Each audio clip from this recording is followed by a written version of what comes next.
Bonsoir à tous, ou bonjour, ça dépend à l'heure à laquelle vous regardez la vidéo. Alors, je l'avais pas promis de faire la deuxième vidéo, mais je l'ai fait. Donc c'était plus pour vous raconter un peu le coma. Donc du coup je reprends après mon accident. J'ai été transporté à l'hôpital Trousseau par hélicoptère. Non, d'abord à l'hôpital de Vierzon, là où j'étais de base.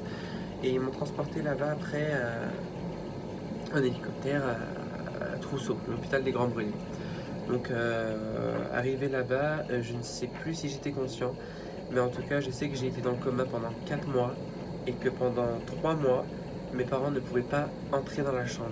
Ils ne pouvaient pas entrer tout simplement parce que c'était une chambre stérile, les plaies étaient énormes, le risque d'infection était élevé, donc c'était pas possible. Après, alors, on m'a intubé. On m'a mis des sondes urinaires, sondes gastriques, perfusion pour manger, pour me nourrir et me faire boire quoi. Et donc pendant ces 4 mois de coma, j'ai rien pu faire. Je sentais, ouais, j'avais 1 an et demi, oui je sais, mais je m'en rappelle. Je me rappelle de 2-3 trucs, hein. Je ne me croyais pas que je me rappelle de tout à la seconde près, hein. Je me rappelle que 2-3 détails. C'est que je sentais en fait, parce que tellement que c'était horrible, je peux que m'en rappeler, la chaleur. Oh là là. La chaleur des brûlures, pour commencer. De deux, la chaleur, comme l'a dit Julie, elle a une chaîne qui s'appelle 12 février. Comme elle l'a dit, tous les bandages qu'on a, moi j'ai été bandé de la tête aux pieds, c'est pesant, donc grosse chaleur. Et elle a parlé aussi de chaleur à cause des machines et tout, mais ça je l'ai pas trop senti. Donc j'ai vu sur mes bulletins opératoires et tout que j'ai eu des intubations et tout, c'est pour ça que je vous en parle. Intubation, sonde gastrique et sonde urinaire, donc pour l'urine et les... Voilà quoi. Et j'ai été brûlé en fin de compte à 90% du corps. J'ai toujours cru que c'était 80. J'ai repris mes feuilles et ouais, c'est 90% du corps, c'est un peu élevé quand même. Donc ça veut dire qu'il n'y a que 10% de mon corps qui est normal en fait. Mais allez me dire où c'est. Je ne vois pas du tout. C'est le dos. Voilà.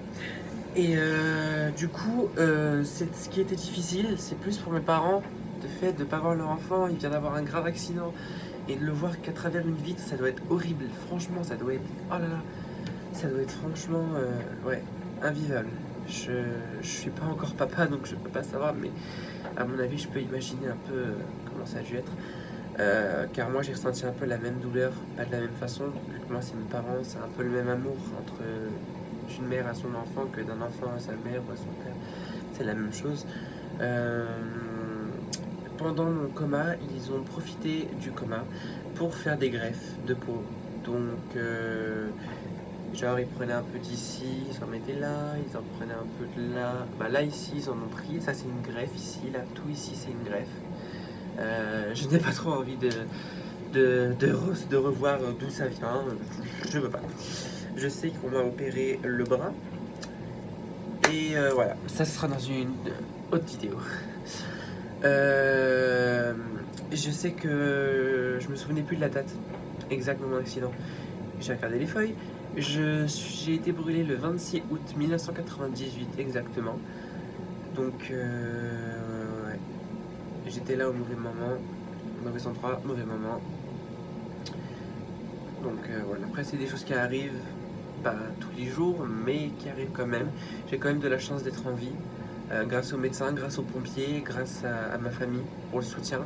Parce que peut-être que vous le savez pas, mais quand on est dans le coma, moi, au bout du 4e mois, mes parents ont pu entrer dans la chambre.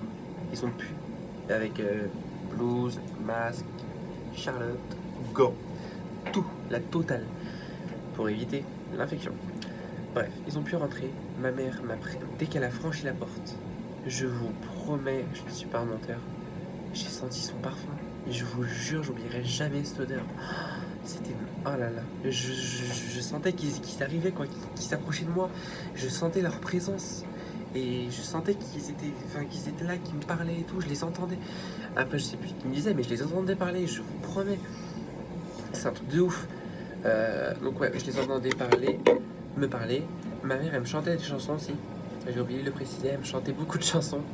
Et quand elle ne pouvait pas venir me rendre visite à l'hôpital, bah, elle avait laissé une cassette que les infirmières devaient passer pour moi. Donc des chansons. Les infirmières, apparemment, mon père m'a dit, ils aimaient bien faire le ménage dans ma chambre. La seule chambre où il y avait de la musique, c'était la mienne. Peut-être pour ça que j'aime autant la musique. Bref, donc ouais, il y a eu du coup plusieurs grèves de peau. J'en reviens, ouais. Il y a eu des grèves de peau dont je me souviens même pas, que j'ai appris hier quand j'ai regardé les bulletins opératoires. Je ne savais même pas que j'avais été opéré à cet endroit-là. Moi, les seules opérations que je me souviens, c'est le bras droit, le bras gauche, les yeux, la tête, le cou, les jambes. Et puis ici, là, entre le bras et le torse. Ici. Ici. Où il y a le Nike. Voilà. Après, qu'est-ce que je peux vous dire d'autre? Bah, après, moi, je vous conseille un truc.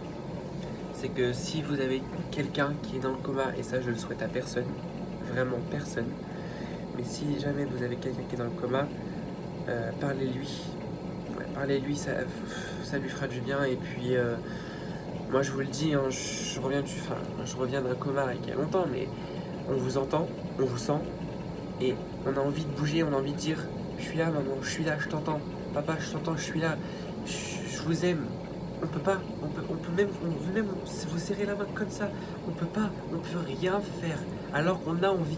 Et là on se sent impuissant, on se sent, je sais pas, on a envie de pleurer carrément. On a envie de pleurer parce qu'on peut pas vous montrer qu'on vous entend, qu'on vous sent, qu'on est là avec vous, voilà quoi. Et on vous entend pleurer, ça nous fait mal au cœur. Donc, si vous avez quelqu'un dans le coma, et encore une fois, je vous le souhaite pas, parlez-lui. Dites-lui dites-lui, je sais que tu m'entends, je sais que tu me sens, et ça va le rassurer automatiquement, je vous promets. Ça lui fera du bien qu'il sache que vous êtes là, qu'il sache que vous savez qu'il vous entend. Et mettez-lui de la musique. Ça paraît con, mais mettez-lui de la musique. Ça lui fera énormément de bien de penser à autre chose que le coma, que l'accident qu'il a eu, n'importe quoi. De penser à autre chose, quoi. Donc voilà. Moi, récemment, il y a une personne de ma famille qui était dans le coma. Et je lui ai parlé, et je lui ai tenu la main, et malheureusement, elle n'est plus là.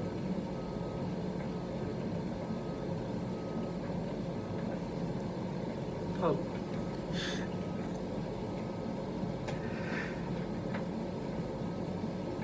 Je suis désolé, c'est un peu compliqué. C'est ma mamie qui est décédée le 13 janvier. Et elle aussi était dans le coma. Et je lui ai dit que je savais qu'elle m'entendait. Je lui ai fait des bisous, je lui ai parlé. Et je lui ai tenu la main. Je ne l'ai pas lâché. Jusqu'à la fin, quoi. Voilà. Donc merci encore pour tous les j'aime, tous les abonnés, tous les vues que j'ai eu.